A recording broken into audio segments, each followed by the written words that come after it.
Welcome, everybody. Welcome back to our summer Sunday school series. Oh, no, it's not. Oh, there it is. Perfect. Next week, you have a guest speaker. It's going to be my friend Daryl from River City. I had invited him to come speak, but then he remembered like a week ago or so he couldn't make it. So Michelle was going to speak for us. Michelle's like, I'll fill in, which is pretty last minute. But then I got a note, Daryl's backup is going to come speak. I got an email from someone I don't know. And so next week is a woman who is Daryl's backup, and she's going to come and speak. So Melissa is her name. I do not know her. But she is going to, I believe she's speaking on Jacob next week. And so I encourage you to be here. We are away, so we won't be here next week. And so, yeah, anyways, that's my story for you. So in case you show up next week and you weren't paying attention and there's somebody who doesn't look like me, it's not me. It is somebody else. They'll continue on. But we're working through summer Sunday school stories.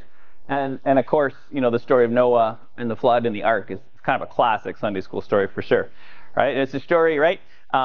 People have become, depending on how you read it, people have become too noisy, right? And so God, you know, sends a flood to get rid of the again, we'll look at what that means. Sends a flood, wipes everybody out, saves one family. They spend a certain amount of time on a boat, and then near the end they send out birds to figure out if they can get out of the boat yet. And then once they get off, they make sacrifices. That's the basic story of. That's actually the epic of Gilgamesh, and it's the flood story of Atrahasis, right? This is the epic of Gilgamesh, and this is the epic of Atrahasis. I don't know if I'm saying it right, but the point of that is that there's actually a lot of flood myths, and just like the creation story, it's not about what is similar. It's about when Israel is writing this story. And again, we'll go back. All of Genesis 1 through 11 is kind of like a prehistory of Israel. It's a short history of Israel because it starts at creation. Where do they end up? Where does chapter 11 end up in Genesis? Right? They end up in the Tower of Babel. What is Babel? What does Babel sound like? It's Babylon, right? So they start at creation. They end up in Babylon. It's like this wee little mini history of all of where they are. Because for most of our Old Testament, again, this is a group of people who don't write things down, and not just Israel. Nobody really writes things down very much. It's very expensive. It's hard. Like, this is what you're writing on, right? It's hard to write things down. They don't have paper. It's not easily accessible. That doesn't come till later. So Israel, as they are people, they pass on stories like everybody does. This is what they do. But when they get into the exile, when all of them finally end up in exile and they're sitting in Babylon, the number one thought in their head is, how did we get here, right? Because to be exiled is the worst possible thing, right? It means God has abandoned you. It means you are no longer his people because he's kicked you out of the land. His land was the promise. I'm going to give you land. I'm going to give you a name. These are the two big promises of God to his people, right? If you listen to me, if you follow me. And so when they end up in exile, it's very much a we didn't listen, we didn't follow, and this is not good because we've lost our land. And, you know, for some of them, we're going to lose our name because we're not there. We're not the people anymore. It's hard to be Israel. Right? And so we sit by the rivers of Babylon and we weep and we can't sing our songs, right? We can't sing our praise psalms anymore. And so this is what you get. And so as you're reading the Old Testament, again, a lot of this is physically written down and put down during the exile and after the exile for the generations that come after to remind them, here is what you don't do. Here is our history. Here is how we ended up in exile. Here is how you avoid going back into exile, right? Here's how you avoid going back into exile. So even as we read the Noah story today, it's the story of Israel. It's the story of Israel. It's their story, and it's a reminder, right, of who God is. It's a reminder of who they are, but ultimately it's a reminder of who God is. It's a reminder of God's character. And so we're not going to read the whole story because it is quite a bit long. But remember, Adam and Eve, we had Adam and Eve, and then comes Cain and Abel, their kids, and Cain kills Abel, and right away we've got murder. He goes off, he finds a wife, they start a city. Then they have a bunch of kids, and a bunch of them are really good with trades, and you can read all that stuff. But it just gets worse and worse and worse. And there's one guy, and he's like, this guy killed this amount of people, I'm going to kill, 100 times that many people. And like they're boasting about violence, and the world's just a terrible place. Everybody's being bad, no one's being good. And you end with this, right? It says, and the Lord regretted that he had made man on the earth. It grieved him to his heart.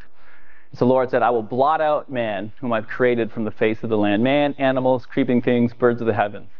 For I am sorry that I have made them. That's a pretty big statement, right, for God to say. I'm sorry that I have made people. And again, in these other two epics, again, in the two, I mean, there's not just two, there's multiple, but in those main two, people, it said, became noisy, and so the gods sent a flood. First, they sent drought and famine to try and weed, kill off enough people. It didn't work. So they sent a flood just because it was too noisy, and they wanted a rest from the noise, right? In these other stories. And what's interesting is, what does Noah mean? What does the name Noah mean? It means rest, right? But in this story, it's not that they are noisy, but there is noise. Because remember when Cain kills Abel, what does God say? God says, the blood of Abel is what? It's crying out from the ground, right? And so in these other stories, the gods are just petty. They're very petty, right? You guys are too noisy. I can't find rest. I'm going to kill you all. But in this story, they go, no, that's, God is not this petty, weird God. He says, no, the noise for God is the noise of violence. It's the noise of oppression. It's the victims crying out, looking for justice. And God says, I'm going to bring justice, right? And so, again, these stories, just like the creation, it's not about what's similar, it's about what's different. And they're saying, no, our God is not some petty God who's just, you're too loud, like put in earplugs, right? You could have saved a lot of people. He says, no, what is crying out is the injustice. It's the violence. So the whole world has become so violent. And again, why did he create the world? What was Genesis all about? To create order, to bring this sense of peace, and to have people who will work together to take care of the earth for the good of everybody, right? For the common good. They're not. Everybody's selfish. Everybody's looking out for themselves. And they're murdering and violating people, and all of these things they do. And it's not anything that God had planned, right? So the noise of the people. And so God sees his not just his people, but creation itself is in turmoil. Creation is in turmoil. And so what does God do, right? And so God takes, what does he take? Remember in Genesis, his spirit hovered over the waters of chaos, and then he divided them, right? Land from water, and then the land he divided, and the sun, and all of these things. Again, it's an organization story. So God sees that it didn't work, and he sees what everybody's doing. And so what does he do? He literally says, I'm just going to bring the waters of chaos back. I'm going to bring the waters of chaos, and I'm just going to let them come back. And again, it's weird for us to think in those ways. But again, even in the New Testament, water, when Jesus always walks on water, and Jesus controls the water, and Jesus calms the storm, all of these things, they still have the same sense that a lot of demons and evil live in the water. It's where, they come from the depths of the water. And so those stories of God calming the storms, it's not just like, cool, he's over nature. They're like, no, there's a spiritual realm to this.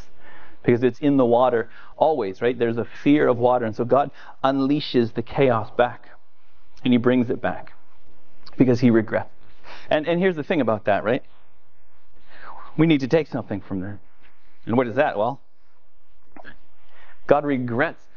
He says, I regret that I made people. I regret that I created. He doesn't regret creation. He doesn't regret all of the animals and everything he made. He regrets that he put us in charge of things. Because all we do over and over and over. And it is a good reminder for us, because what do we learn? Like, what is Israel trying to remind the next generations and to teach us?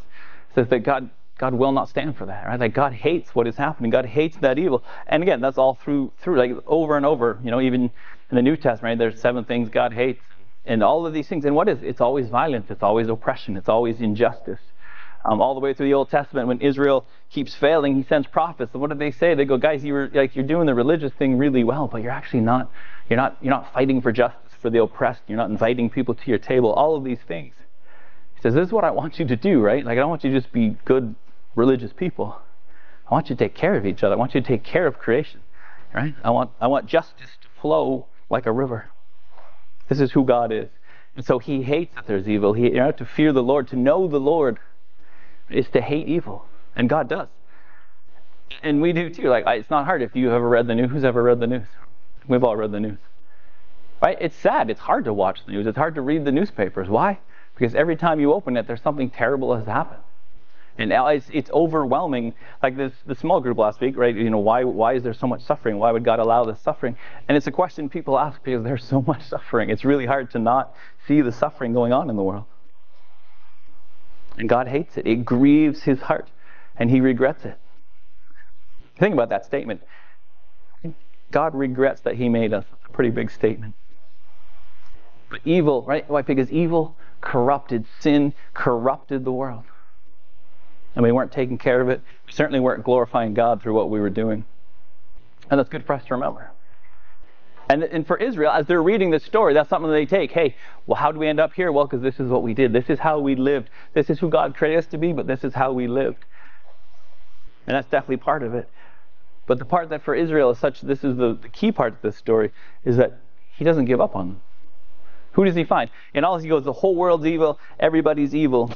But what does he say? He says, well, I found this one guy. Right? I found this one guy. Found this guy named Noah. Right? And he says, go to your boat. First, you got to build the boat. He goes, build me the boat, all the instructions, etc., etc. It's just a big square thing, right? There's no rudder on it, right? Like, God's going to take care. It's just the box. He builds a big box, says, get in the box. I will take care of you. I will take care of you. He says, you are the only one. Right? He says, you alone are righteous. You alone are righteous. And you are the one that I'm going to what? I'm going to start again. I'm going to start again. I'm going to do this again. And this is the part that's great news to Israel. Why? Because Israel in exile, post-exile, they recognize that they messed up pretty good. They recognize that they messed up royally. They recognize what exile means. They recognize that God punished them. He took away those things he promised. Right? He let the chaos in, and the chaos was Assyria, the chaos was Babylon, dragging them off into exile, dragging them away from their homes, taking away everything they knew, living in a foreign land. Again, when you're Israel, right, your land is so key to who you are. It hasn't changed. It's still a part of what is going on today. The land is such a part of who they are. They know they messed up. But what's amazing about this story is that in the midst of all that, he says there's this one group of people. And they're still righteous. They're still righteous. And God's going to work through those people. And to Israel, what is that? What do you hear when you hear that? If you're the people of Israel, you go, hey, God has not what? He's not given up on us. This is a promise from God all the way through. I will never leave you. I will never forsake you. God did every single book that you read in the Old Testament, thread throughout the whole thing, is that every single generation is like, God has given us this promise that he's going to redeem us and bring salvation, but we don't know how, but we trust. It's always this trust that somehow in behind God is working. Even when we don't see it, when we don't understand it, we just know. And so in this story too, they're passing on to the next generation. Yeah, here's how you avoid exile. Don't disobey God. Don't go your own way. But always remember that God has not given. God is still working, and God will work through us, right, for the people of Israel. Right, the exile, with the flood / the exile, right, is not the final word in what God is doing. God's plan, this thing, this promise, it continues. It continues on. It continues to go. Right? And what's he doing, right? He's like, I'm going to do something new. What we did, right, what was happening, not going to work. I'm going to bring the waters of chaos back in. I'm going to find this group of people, this one group of people, and I'm going to work through this family. Right? I mean, what does God do right in chapter 12, right? The beginning of Israel, what does he do? He finds one guy and he says, Abraham, I'm going to work through you. Why? To bring righteousness to the world. I'm going to work through your family, and you're going to become this group of people called Israel, and through them, they're going to be the shining light to the whole world. And they're going to show everybody what it means to be the children of God. So it's a reminder of this promise to Abraham. It's this reminder that God is still working with them, and that God is working with Israel. God will, despite all their failures, despite their corruption, despite their disobedience, God has not abandoned them. And again, when you're in exile, what is the only thought you think? God has abandoned us. God has totally abandoned us. God has kicked us out, all these things. And then there's this story, and they just want the people to know, they need us to understand that he has not left us. He has not left us. He has not forsaken us. There's still hope. There's still hope that they can be the people that God has called them to be. So they do, right? And so Noah builds the boat. Everybody gets on. You know the bit about all the animals. Everybody hops on. Close the doors. Water comes. Wipes everybody out. Which I remember in every nursery school, Sunday school class, we had the picture of Noah, right? Someone was like, where's all the dead bodies? And they'd be like, we skipped that part. I remember reading that years ago. I'm like, that's a really good point. We paint that everywhere. It's like one of our most famous stories. It's just bodies everywhere. But what does he do? So they go through that, and they go through all the days and the 40 days and the 40 nights and all these. The other stories, it was only 7. They had to go through 7 days. And then they come out and they send out the birds, right? They send out the different birds, and out the birds go. And they have this great, this wonderful, beautiful story. And then he has this covenant. As they come to finally, they find dry land, and the different birds go out. And one of them finally one doesn't come back, and one brings back the olive branch, the dove with the olive branch. You go, okay, the water's receded. We can get off the boat. They'll get off the boat, and they make some sacrifices, and God makes another covenant with them. And it's the exact same. It's the Genesis covenant again. Because I'm giving you, power over what? Over the animals again. Now, Onto the boat was all just the lands that scurry and the birds that fly in the air and, these different animals. It never talks about the fish. But at this point with the covenant, right, it's this weird phrase where he says, now all the animals of the sea will look upon you with terror. And I'm like, okay, I don't know what that means. We'll have to look into that a little. But he includes them in this covenant, right? It's not just the animals, also the fish of the sea and the birds. And again, it's the same thing as Genesis. It's a whole new creation again. He says, I'm starting over again with you. My righteousness to the world is going to start with you. And he says the same things. He goes, go, take your family. He says, repopulate again. Go and multiply again. Also, for all the meat eaters, this is where we're allowed to eat meat now. Right? Apparently we were vegetarian before this point. He says, now you can eat, just don't eat the blood, right? There's still the symbolism of the life and the blood. And he makes this covenant, and he makes it, and it's not just with Noah and his family. He actually makes it with all creation. With Noah and his family, he says, go, be my people, repopulate, take control, rule over everything, eat steak. But then he also says to all of creation, what does he say? He says, I will never wipe you out again. I will never, and it's not just to the people. He says, all of creation, I will never do this again. And this is the key to the story, because what does he say? He says, I will never deal with evil through destroying it. I will never deal with evil through destruction of people, through destruction of creation. And we know this because how does he deal with evil? This is the promise that he makes. In creation story, he made the promise, we're going to take care of this. We're going to crush evil. Yes, evil is going to strike. Evil is going to do its thing. It's going to have its way. But ultimately, we're going to, it's the same thing here. He says, okay, I am not going to deal with evil in this same way. I will not destroy creation. I will not destroy the animals. I will not destroy humanity. And he holds to that promise. And what does he do? So in this new creation, he gives another, and he says, I'm going to do that again. And we know the answer, right? They didn't know the answer. They're still waiting. They're wondering, how is he going to do this, right? What's he going to do? How's he going to do this? But we know, being on this side of Jesus, he doesn't destroy humanity because of sin, because of evil, because of corruption. He destroys evil itself. He destroys corruption itself. And through that one righteous person, again, turns out Noah, if you read the end of the story, not that righteous. His kids certainly not. And it all begins again. Israel, we know their history. They were supposed to be righteous. They were supposed to live. And of course they don't. And they fail and they fail and they fail.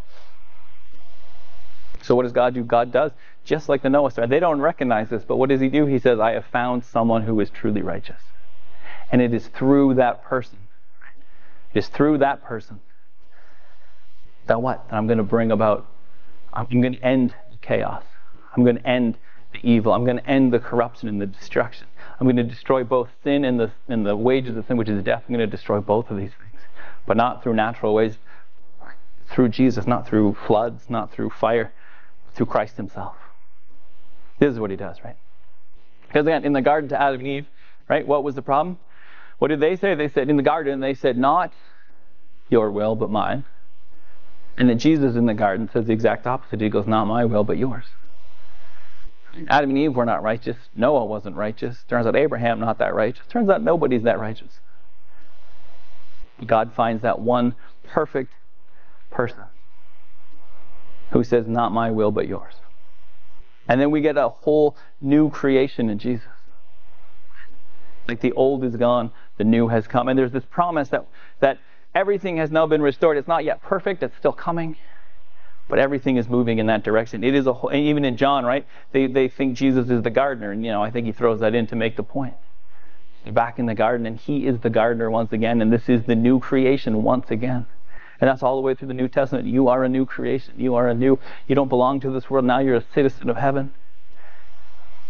All of these things, right? I took your heart of stone, of flesh, and I gave you a new heart, right?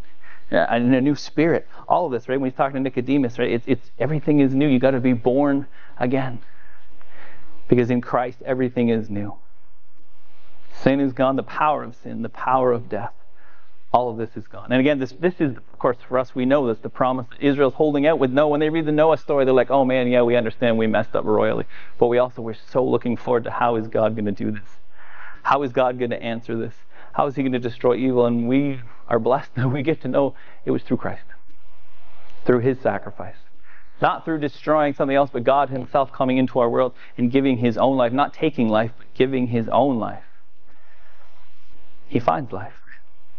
Like when Noah, right? When Noah at the end of the time and he's sending out the birds and the dove comes back with the olive branch, which of course became a symbol of what? Throughout the whole world, not even just for Christians, right? A symbol of peace. Now, what is Noah's name? It means rest. The world was so full of evil and wickedness. And Noah brings rest, right? But it wasn't true rest. It wasn't real rest. It wasn't real peace, but Jesus does. Jesus does. He is the true peace. And I mean, it's only one verse. There's lots of verses. But over and over and over, Paul talks about the peace of God that we have, this peace that passes understanding, the peace that the world doesn't have, right? This peace that I give is a gift that the world just cannot give. There is no one in this world that can bring Noah, through the story of Noah, we tried to bring peace. It's not a real lasting peace. Only through Jesus. Only through restoration, right? Only in a truly a new creation, not just a physical, in Noah, you and your family, you guys go do this again, right? Go multiply, go, no. It's what God did at the behind the reality, in the supernatural, through the Spirit Himself. Sin and death have no more power. That's where the real restoration begins. That's the sense of peace. And so He gives a sign. Right? He gives a sign. That's Ottawa. It's very nice. I went with the Canadian one. I think that's Ottawa, right? Pretty sure. Yeah. And what does that look like to you, right? Again, people go, first time a rainbow. No, rainbows were there. They already knew it. And so God says, listen, here's the rainbow. Because what is the rainbow? What is this word that rainbow is the exact same word as? It's in the word. It's bow, like an actual bow. What does that look like to you? Looks like a bow. It's like a bow, like bow and arrow. A bow. Yeah, everybody's good? What is the symbolism of the rainbow? Because there's a really ancient photo. The original Instagram. No, there's this painting they found from way distinct back in the old days. And it's these two hands coming out of heaven, and one has a bow and one has a hand of blessing, right? And one has a bow, and it's this idea you can have blessing or you can have the bow, or like an actual bow. But what God does with the symbol of the rainbow is that it's a bow, but it's not facing down anymore. Right? What is God saying? He says, I've brought you peace. When you turn, if someone has a bow faced at you, what are you sensing? Are you at ease? Do you feel peace when a bow is pointed at you? No, you don't. Right? But if they turn that bow upside, turn that frown upside down, now you feel better, right? And that's the symbol that you go, why a rainbow? Why? Well, because after rain, and is what comes after rain. Technically, rainbows actually aren't bows; they're circles. We just don't see the whole thing, right? But it's the symbolism of it. When God says, "Listen, this bow is turned upside down; it's not faced at you anymore. You don't have to live in fear. You can live at peace. You can have Noah. You can have rest. You can have rest." And so when they see this, it's the sign of hope and of restoration. That's right. God turned His anger away. God turned the bow upside down. And it's that symbol to us. Right? And so that's why why a rainbow, why that? And that's the sense that He gives. Right? He brings rest for the people of Israel. Especially, again, as they're going through exile, as they're coming out of exile, and they're living in those times after. It still wasn't easy. They can look back, and every time that they see a rainbow, what do they say? They go, God has not, God hasn't forsaken us. God will not abandon us. God will not leave us. But He will continue to be. That's His promise to us. Now again, for those who miss it in Christ, right, I'm not sure what they're waiting for or what you're looking for. But for those who see and understand what God did in Christ, the symbol for us is, that God did not do violence against us, but He actually did violence against Himself to bring about that sense of peace. So whenever you see that, you be reminded of that, right? And so we don't have to wait for restoration, right? Like Israel's waiting, what is God going to do? We don't have to, because we know what Jesus did. But we are waiting the finality of it. We're waiting that for sure. So what do we do in the meantime, right? What do we do in the meantime? Well, a couple of things. One is recognize, again, in our own personal lives, right? Like what sin does for us, like what we do, what we do out of sin, the evil that we do in this world. To know God and the beginning of knowledge of God, right, is to hate evil. So on a personal level, we strive to live what? Lives of peace, lives of righteousness, lives of following God, just like Israel tried so hard. Yes, we'll mess up for sure. And so, faithful living, righteous living, we strive for that. But also, part of it is, and again, nothing in the Bible is individual. They don't think in those terms. It's a us thing. Right? For them, it's very much a societal. You as a group, you need to strive for peace. And so, yes, we strive on a personal level, but we also strive on a local level. This is why so many of you work with such wonderful nonprofits in our city. Why? To bring housing, to bring food, to bring clothing, all of these things that you guys do, that we all do. Why? Because we don't live as individuals, we live as a society. So as we think back on this story, as we recognize that we don't have to wait and see what God does, we know what happened in Christ. And that allows us to live now, like knowing we have that hope. We're not living in hopeful expectation. We know what God did. Because we have that hope, because we have that knowledge, we now get to go out and yes, we live personal faithfulness, but also society. We try and work. We vote for people who do what? Who do good things. We vote and we fight for things, and we give our money to things that are going to bring good, not just for us, but for society. Again, it wasn't, when Jesus, how would you, what's the most important thing we can do? What is the greatest commandment? He says, are you loving others? Are you loving others? And so as a society, we work towards that. We keep trying to work towards this. This is what we do. How we vote, how we spend our money, how we spend our time. This is what we do. And we fight for God's creation. We fight for God's people. Because we live in a what? We live in a recreation. Right? Noah was kind of like a new creation again. And he has this covenant. This promise where God says, here's what I'm going to do. Right? Here's what I'm going to do. Here's what you get to do. Here's what I'm going to do. And that was fulfilled in Christ for us. So our covenant, we have a new covenant in Christ's blood. We're going to celebrate that in just a minute.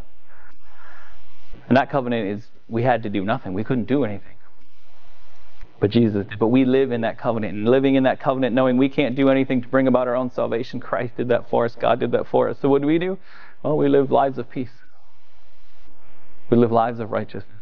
And not just personally, but as a society, in our city, in our neighborhoods. It literally starts in our households, in our neighborhoods, in our city, in our province, in our country, in our world. All these different ways we strive for these things. Because we are living in what? We are living in the resurrection. We are living in the restoration. It's happening here and now, even though I know it's hard to see sometimes. But there are so many good things happening. It's easy to be overwhelmed by the bad, and we fight against those things. We push back the darkness as much as we can. But there are so many good things happening, and we get to be a part of that. And there's so many wonderful Christians all over the world doing amazing things. Why? Because of what God did for us. Because of His covenant, not with Noah, but His covenant with Jesus, with us. And this, what we were called to be at creation, what we were called to be at the recreation, and this covenant, and who we have become in Christ. This new creation hope, while we wait fully for the total new creation. This is the lives that we get to live. One, taking care of the world, taking care of each other, pushing back the darkness, but also just speaking this hope, speaking this life, speaking this light into the world. So when we read this story, and sometimes, we can argue about what's real, what's this, what's that, it misses the whole point. The point isn't even the judgment. That's an important part of it. But Israel knew the judgment of God. They did. They lived through the exile. They were not unaware of that. The amazing thing for them and for us always is that hope. And again, we still, I guess, it's not always easy to be a Christian, right? We still hold to that hope, even though we know Christ is one, even though we know new creation is coming.